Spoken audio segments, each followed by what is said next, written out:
Serikali ya Tanzania imeomba serikali ya Marekani kuondoa vikwazo vya visa kwa Watanzania wanaosafiri kwenda nchini humo pamoja na vikwazo vingine vya kiuchumi na kiusafiri vilivyowekwa dhidi ya Tanzania ili kuimarisha uhusiano wa kidiplomasia na wananchi na nchi hizo mbili. Ombi hilo limewasilishwa wakati wa mazungumzo baina ya waziri wa mambo ya nje na ushirikiano wa Afrika Mashariki Balozi Dr. Mahmoud Thabit Kombo na waziri wa ulinzi na jeshi la kujenga taifa Dr. Limo Nyansa pamoja na ujumbe maalum wa ujumbe 11 wa Baraza la Wawakilishi la Marekani Congress kutoka vyama vyote vikuu viwili nchini humo. Kikao hicho cha ngazi ya juu kilifanyika Julai 27, 2026 katika ofisi za zamani za makao makuu ya Jeshi la Wananchi wa Tanzania Ngome Upanga jijini Dar es Salaam.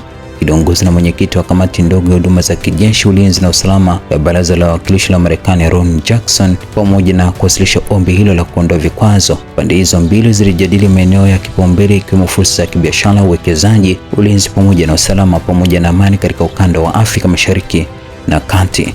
Ujumbe wa Marekani ulipongeza sana Tanzania kwa mchango wake katika kudumisha amani na usalama wa kikanda, ikiwemo juhudi za kupambana na ugaidi na ushiriki katika operesheni za kulinda amani barani Afrika. Aidha, pande hizo mbili zilikubaliana kuendelea kuimarisha ushirikiano wa kimkakati katika maeneo yenye maslahi ya pamoja na pia kukubali kupitia tena maombi yote ya vikwazo yaliyowasilishwa rasmi na Tanzania na kukubaliana kukutana tena katika vikao vijavyo kwa lengo la ufuatiliaji kati ya nchi hizo mbili.